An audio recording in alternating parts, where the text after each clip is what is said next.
नमस्कार मेरे प्यारे नन्हे मुन्ने बच्चों, कैसे हो यार। आज फिर से है ना आईआईटी जेईई का एक नया क्वेश्चन और लेके आ गया हूँ मैं तुम्हारे लिए। 2014 के एग्जाम में ये पूछा गया था, फिजिक्स के काइनामेटिक्स से ये क्वेश्चन है। इसमें है ना फ्री फॉल का फंडा बड़े ही तरीके से समझाने वाला हूँ मैं आज आपको, है ना।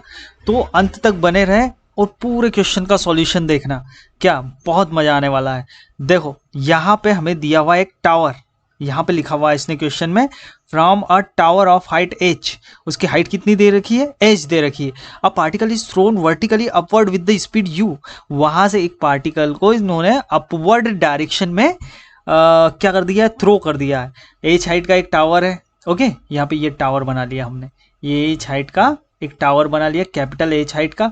और यहाँ से ऊपर चढ़ के है ना इन्होंने एक पार्टिकल को ऊपर की तरफ थ्रो कर दिया। क्या कर दिया, थ्रो कर दिया। कितनी स्पीड से थ्रो किया, तो यू ने किया, भाई ने कितने स्पीड से किया, यू से। Okay, the height taken by the particle is to hit the ground. Okay, the time taken, sorry the time taken, जो टाइम टेक मतलब जो टाइम ले रहा है ये टी बता रहा है, कितना टी टाइम, है ना। टी टाइम मान लेता है उसको हम, टी टाइम ले रहा है वो ग्राउंड को हिट करने में। वो कितना है, एन टाइम है। कितना टाइम है, एन टाइम से, यानी एन गुना है।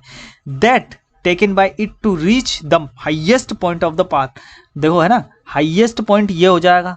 यहां पर इसकी वेलोसिटी कितनी हो जाएगी, इंस्टेंटेनियस वेलोसिटी कितनी हो जाएगी, जीरो, क्योंकि हाईएस्ट पॉइंट पे हमारे प्रोजेक्टाइल मोशन या फ्री फॉल में हम देखते हैं तो हाईएस्ट पॉइंट पे क्या, फ्री फॉल भी एक टाइप का प्रोजेक्टाइल मोशन ही है, इसमें ज़्यादा कंफ्यूज होने की ज़रूरत नहीं है। तो हाईएस्ट पॉइंट पे है ना इंस्टेंटेनियस वेलोसिटी जीरो हो जाती है। तो सिर्फ कौन सा फैक्टर वेलोसिटी का काम करता है, जो हमारी इनिशियल वेलोसिटी होती है ना वो।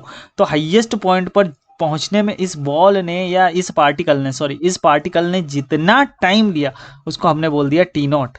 तो यहाँ पे हमें बोला है कि ग्राउंड पे पहुंचने में जो टाइम लगा हुआ उसको हमने टी बोला है। वो कितना है, वो है जो हाईएस्ट पॉइंट पर पहुंचने में जो टाइम लगा टी नॉट, उससे कितने टाइम है, एन टाइम है। यानी टी इज इक्वल टू कितना हो जाएगा, एन टी नॉट। यहाँ से टी इज इक्वल टू कितना हो गया, एन टी नॉट। चलो अब आगे देखिए, देखते हैं क्वेश्चन में। ये हमें पहला रिलेशन मिल गया यहाँ से। अब देखो इसको सॉल्व करने का क्या तरीका है हमारे पास, उसको समझते हैं। और कैसे आप एक क्वेश्चन को समझेंगे कि उसका सॉल्यूशन, असली सॉल्यूशन कैसे निकाला जाए, वो भी फंडा मैं आज को आपको समझाने वाला हूँ। तो क्या फंडा है, देखो इसमें हमें उसने दो कंडीशन बताई है। क्वेश्चन वाले ने क्या बोला है, एक हाईएस्ट पॉइंट की बात की है उसने, और एक ग्राउंड को टच करने वाली बात की। तो कहीं ना कहीं एक हाईएस्ट पॉइंट की इक्वेशन बना लो, एक ग्राउंड पर टच करने की इक्वेशन बना लो, और उनको सॉल्व करके देखो तो तुम्हें ये इनमें से रिलेशन मिल जाएगी। यहाँ पे उसने पूछा क्या है क्वेश्चन में कि एच, यू और एन के बीच की हमको रिलेशन बतानी है, तो ये पक्का मिल जाएगी। तो हम कोशिश करते हैं वैसे ही सॉल्व करने की। तो देखो हाईएस्ट पॉइंट पर हमको पता है कि वेलोसिटी v कितना हो जाएगा, जीरो, इंस्टेंटेनियस वेलोसिटी जीरो हो जाएगी। तो सिर्फ हमारे पास वेलोसिटी का फैक्टर कौन सा बचा, u, यानी इनिशियल वेलोसिटी। तो initial velocity u is equal to कितना हो जाएगा, at लिख सकता हूं मैं, यानी जो एक्सेलरेशन इनटू टाइम। अब एक्सेलरेशन सिर्फ इस पे एक ही वर्क कर रहा है, वो कौन सा है, g। कौन सा है, g। तो ये कितना हो जाएगा, g t, और t को यहाँ पे कितना ले रखा है हमने, t नॉट। तो u इज इक्वल टू कितना हो जाएगा, जी टी नॉट। यह हमारा दूसरा इक्वेशन मिल गया। यहाँ से हम तीसरा इक्वेशन इसका ग्राउंड का लेने की कोशिश करते हैं। तीसरी बात इसने ग्राउंड की है। एक तो हमें टाइम के बीच का रिलेशन बता दिया, वो तो हमने सीधे निकाल लिया। एक हमें बोला हाईएस्ट पॉइंट का एक फैक्टर इसने डाला था, जिससे हमने ये वाला रिलेशन निकाल लिया। अब तीसरा इसने क्या बोला है क्वेश्चन में, ग्राउंड पे टच करने का। तो ग्राउंड पे टच करने के लिए हम डिस्प्लेसमेंट वाली इक्वेशन यूज करने की कोशिश करते हैं। अब डिस्प्लेसमेंट वाली ही इक्वेशन क्यों यूज करेंगे सर, आप पूछने की कोशिश करेंगे, तो मैं आपको बताऊंगा क्यों। क्योंकि इसने एक हाइट से थ्रो किया है, इसने एक पार्टिकल को एक हाइट से थ्रो किया है। वो हाइट क्या थी, h, यानी ये h हमें ऐसे ही नहीं दी रखी है।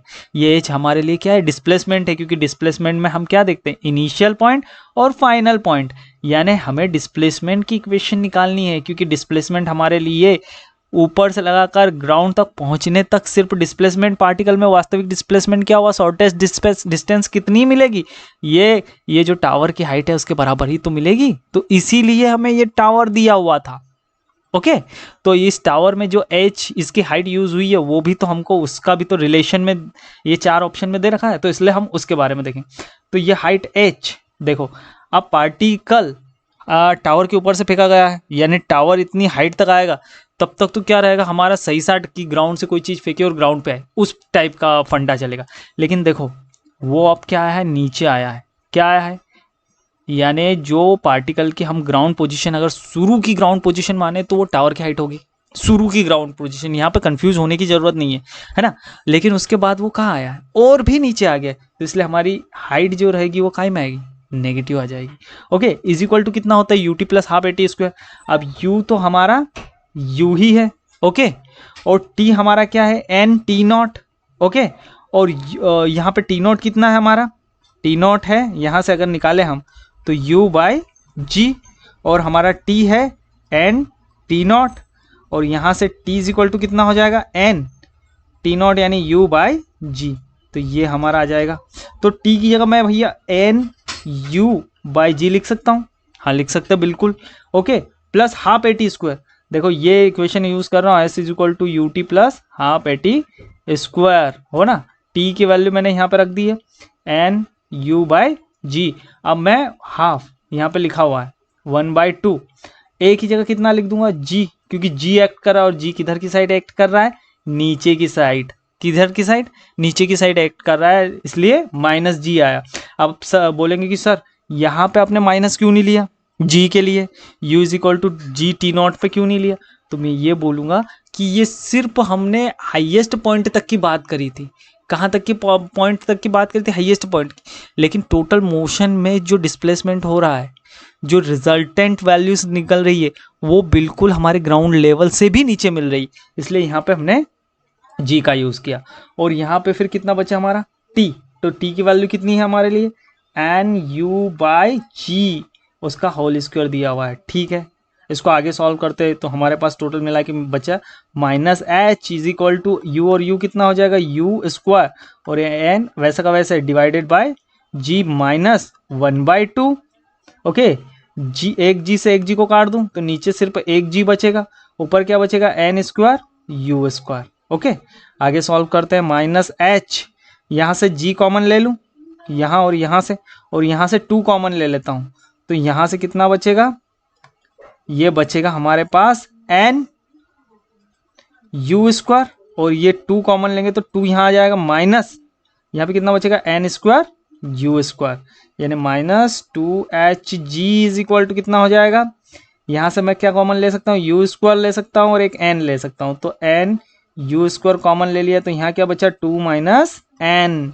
अब यहाँ पर हम आए तो हमने देखा कि minus 2h g is equal to कितना हो जाएगा, n u square 2 minus n. 2 minus n को मैं क्या लिख सकता हूँ, 2 माइनस एन को मैं उल्टा करके लिखूँ एन माइनस 2, तो माइनस कॉमन आ जाएगा, एन माइनस 2 लिखा तो यहाँ पे माइनस कॉमन आया, माइनस से माइनस कट गया, तो यहाँ पे कितना बचा, 2h g is equal to n u square n minus 2। तो ये हमारा आंसर हो गया। क्या हो गया आंसर, देखो ऑप्शन में कहीं आ रहा है ये, तो हम देखने की कोशिश करते हैं, तो ये हमारा ये आ रहा है सी पे, तो हमारा आंसर हो जाएगा सी, यानी 2h g is equal to n u square n minus 2, यही हमारा सही आंसर हो जाएगा। तो ये था हमारा सॉल्यूशन 2014 में जो क्वेश्चन आपसे पूछा गया था, फ्री फॉल या फिर प्रोजेक्टाइल मोशन का भी बोल सकते हैं इसको, तो उसका सॉल्यूशन। तो अगर आपको इस प्रकार के वीडियोस अच्छे लगते हैं तो कृपया हमारे चैनल को सब्सक्राइब कर लें, ओके। और ये वीडियो अगर आपको पसंद आया है तो इसे लाइक और शेयर करना ना भूलें, क्योंकि तुम्हारे नटखट दोस्तों के फिजिक्स के कॉन्सेप्ट भी क्लियर कराना हमारा फर्ज है। Thank you for watching again.